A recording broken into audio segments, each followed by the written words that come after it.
Aamby statistics, Boltzmann statistics, ये जो distribution of ideal gas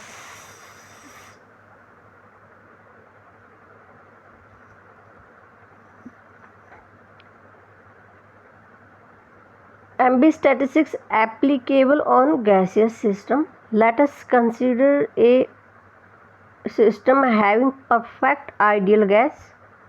Molecules of the perfect gas are assumed to be point size, having no long range of intermolecular force between them.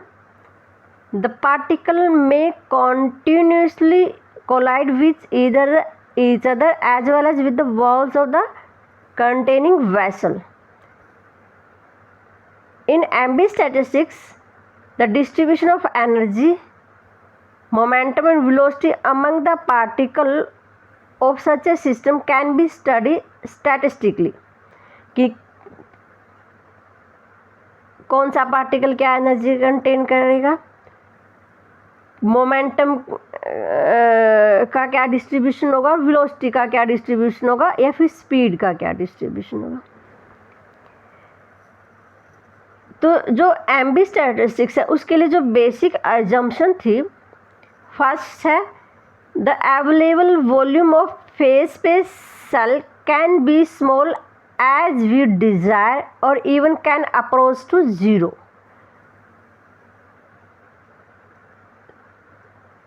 Phase space cell के volume पर कोई condition नहीं है, कोई restriction नहीं है. Phase space can be divided into a very large number of cells, GI greater than NI और I is representing any interval. कि अगर distribution on the basis of energy किया हुआ है तो ये एनर्जी का ही किसी पर्टिकुलर इंटरवल को रिप्रेजेंट कर रहा है, ith interval. Any number of particle can occupy a phase space cell. कोई कंडीशन नहीं कि किस पार्टिकल को कहाँ जाना है, कितने भी पार्टिकल, सारे के सारे पार्टिकल एक सेल में भी ऑक्यूपाई हो सकते हैं. The particle of the systems are distinguishable, कि वो डिस्टिंग्विशेबल होंगे.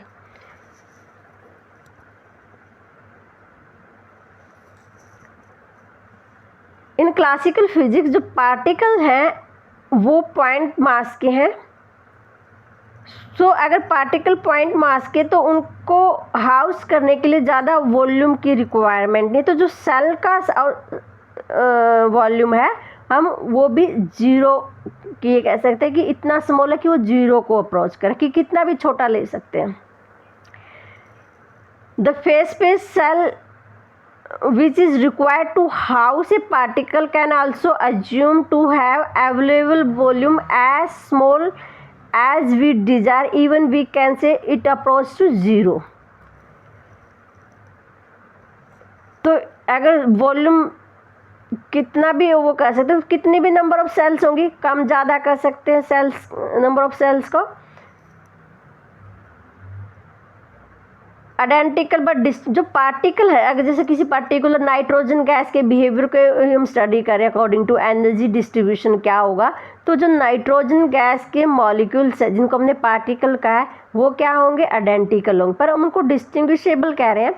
एम्बी ने डिस्टिंग्विश किया कि वो कौन सी सेल में, उसके बेसिस पर, और तभी उसने सिस्टम को ज़्यादा नंबर ऑफ सेल्स में इतने में डिवाइड किया कि GI ग्रेटर देन NI, कि एक पर्टिकुलर पार्टिकल जो पॉइंट साइज का है पर्टिकुलर सेल में जाए, और या फिर वो सेल ऑक्यूपाई मीन्स इतनी ज़्यादा कि हर एक पार्टिकल अगर एक एक सेल ऑक्यूपाई कर रहा है तो भी सेल्स कुछ वैकेंट रह जाए.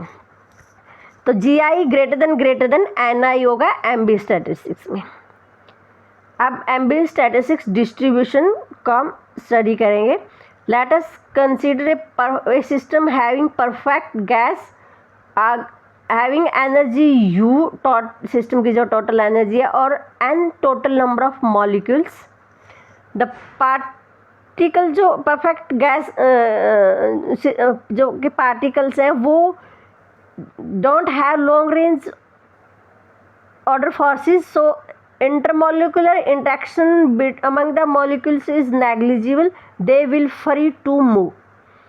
They can strike with the walls of the container as well as they can strike with molecules of the container. System isolated है तो नंबर ऑफ पार्टिकल और जो एनर्जी है वो क्या रहेगी, कांस्टेंट रहेगी. सिस्टम की टोटल एनर्जी को हम यू से रिप्रेजेंट कर देते हैं और N total number of particle को.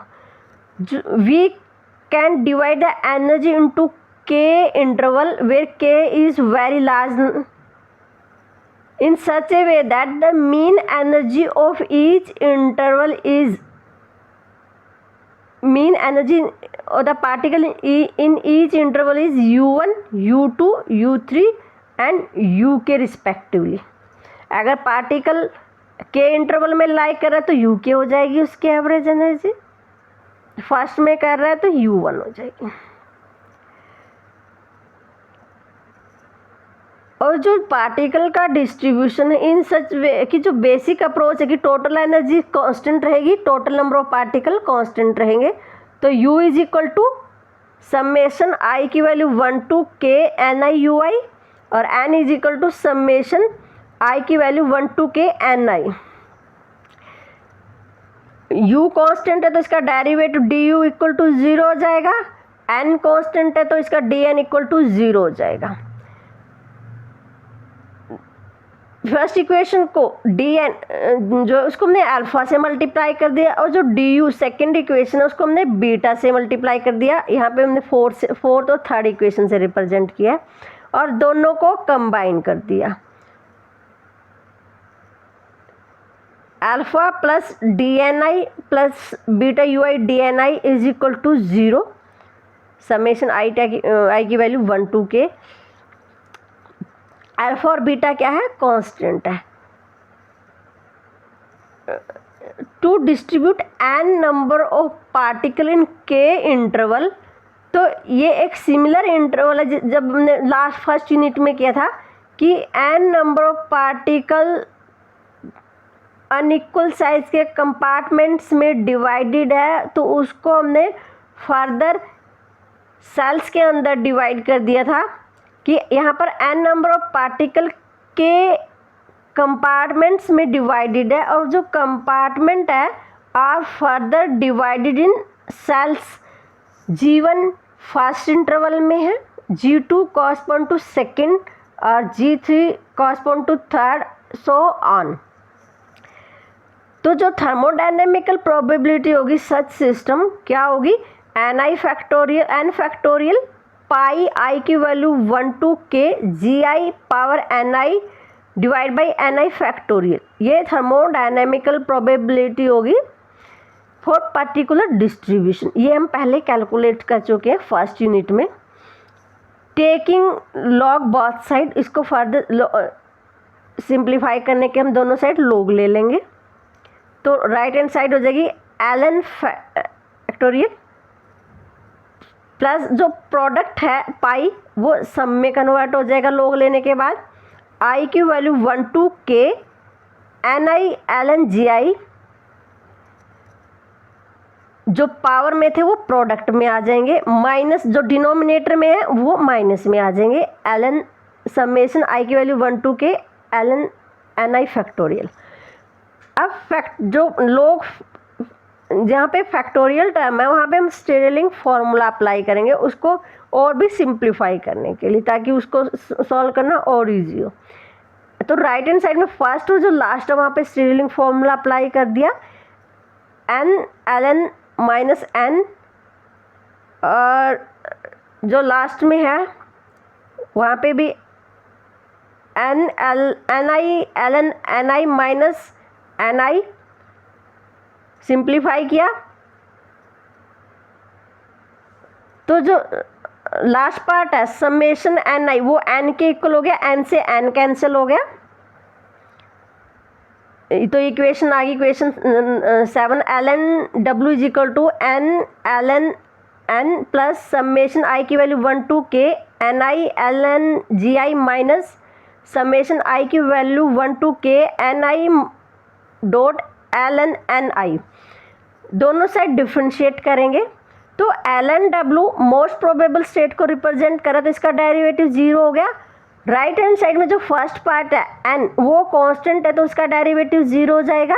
जो सेकंड पार्ट है उस पर प्रोडक्ट रूल लगेगा और जो थर्ड पार्ट है वहाँ पर भी प्रोडक्ट रूल लगेगा। इसको हम सिंप्लीफाई करेंगे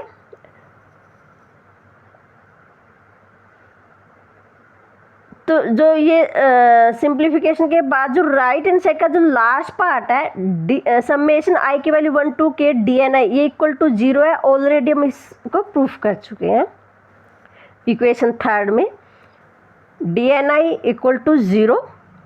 तो सिंप्लीफिकेशन के बाद इक्वेशन होगी समेशन आई की value 1 to k ln gi minus ln i और dni दोनों में से कॉमन ले लिया। अब इस इक्वेशन नंबर 8 को जो इक्वेशन 5 थी इसमें से माइनस करने के बाद दोनों इक्वेशन 5 में से 8 को माइनस करने के बाद 8 में से 5 को माइनस किया ln gi minus ln ni minus alpha minus beta ui dni equal to 0। तो dni जो है कि जितनी भी value dn1 dn2 they are independent of each other.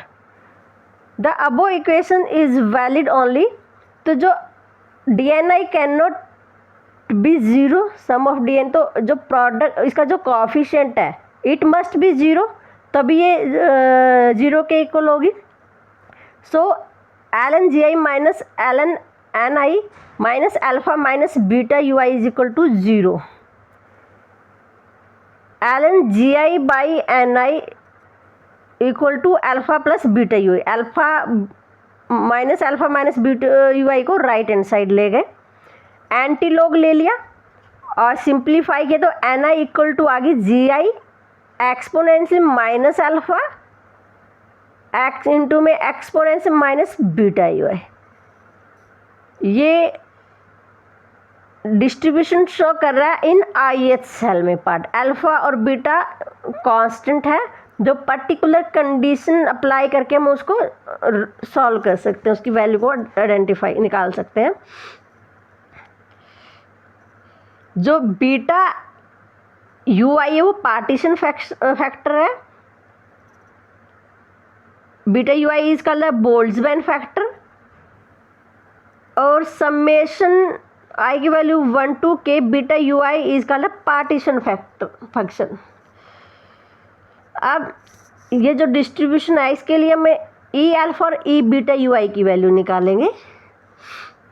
पहले एक्सपोनेंशियल माइनस अल्फा की वैल्यू निकालेंगे।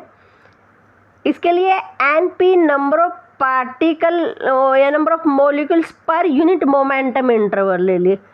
अगर np per unit momentum interval है और तो number of molecules in momentum interval p to p plus dp होंगे। np dp is equal to gp exponential minus alpha exponential minus beta u p DP.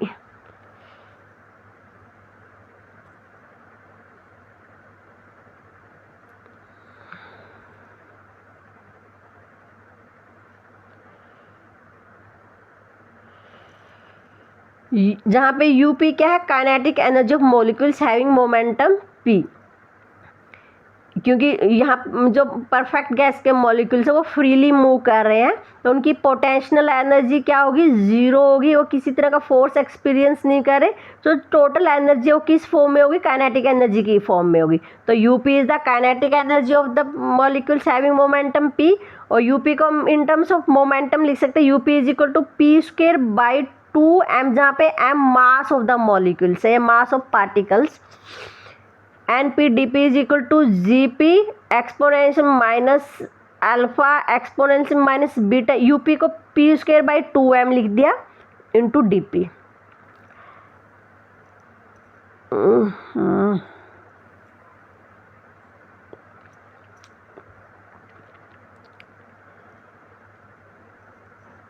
जो GPDP है उसकी value हमने पहले calculate की थी फर्स्ट लेक्चर में। G P D P number of cells in momentum interval P to P plus D P equal to आई थी pi V by H not cube into P square D P.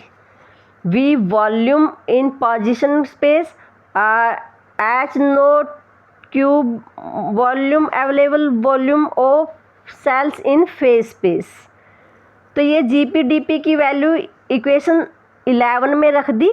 तो यहाँ से इक्वेशन 11 होगी N P D P is equal to 4 pi V by H not cube P square exponential minus alpha into में exponential minus beta P square by 2m into D P.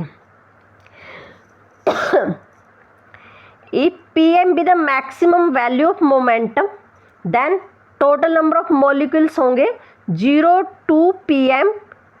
हम अगर Pm maximum value है momentum की, dp interval में तो np into D molecules होंगे। पूरे में निकालना है तो हम क्या करेंगे, 0 से Pm तक इंटीग्रेट कर देंगे। मिनिमम वैल्यू मोमेंटम की 0 की, Pm मैक्सिमम है तो np dp।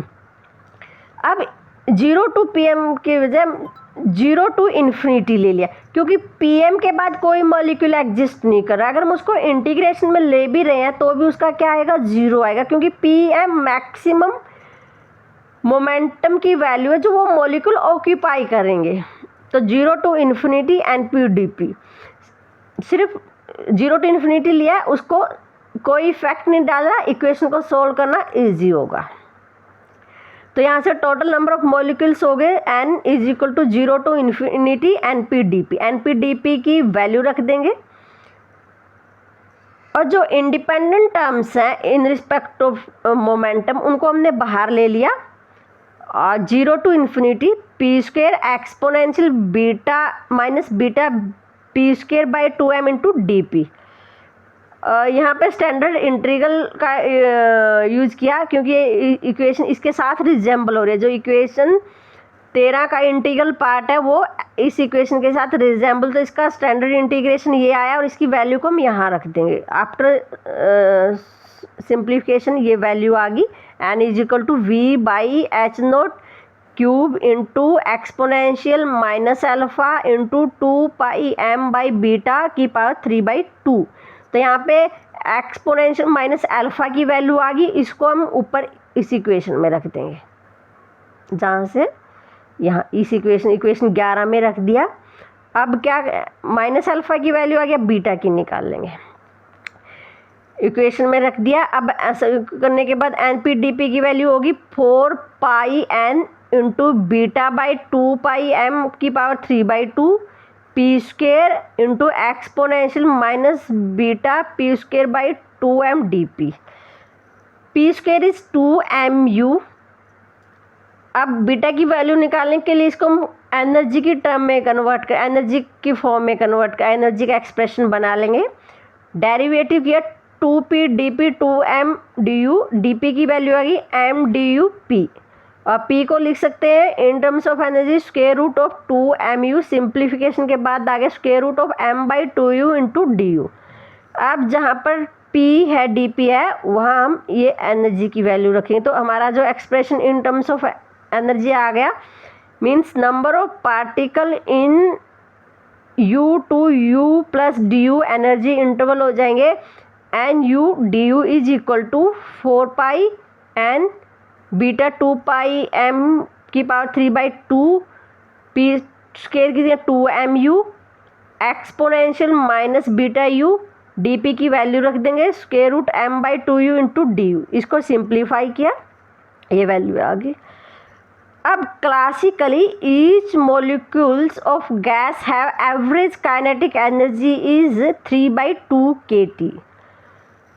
और यहाँ पर nu du means du energy interval में इतने नंबर ऑफ मॉलिक्यूल्स हैं, टोटल एनर्जी में कितने होंगे उसका हम इंटीग्रेट कर देंगे। E is equal to 0 to infinity u NU DU। और क्लासिकली ये वैल्यू अगर n नंबर ऑफ मॉलिक्यूल्स है इक्वल टू होगी एवरेज काइनेटिक 3/2 NKT। इसको सिंप्लीफाई किया, जो इंडिपेंडेंट टर्म है U पर उनको बाहर ले लिया और जो इंडिपेंडेंट उनको इंटीग्रेशन में जो U के टर्म है वो इंटीग्रेशन में रहेंगी। ये एक स्टैंडर्ड फॉर इंटीग्रल है, इसके साथ ये इक्वेशन रिजेंबल कर रही है, तो इसका जो स्टैंडर्ड इंटीग्रेशन है उसका हम यूज़ करेंगे। इसको सिंप्लीफाई कर दिया तो KT इज इक्वल टू 1/बीटा आ गया। बीटा की वैल्यू यहाँ से आ गई 1/KT। तो बीटा की वैल्यू और जो अल्फा की वैल्यू है दोनों इस एक्सप्रेशन में रख दी। तो ये हमारा एक्सप्रेशन बता रहा है number of particle in DU energy interval. Required expression for Maxwell-Boltzmann energy distribution for ideal gas. It gives number of particle having energy between U and U plus DU.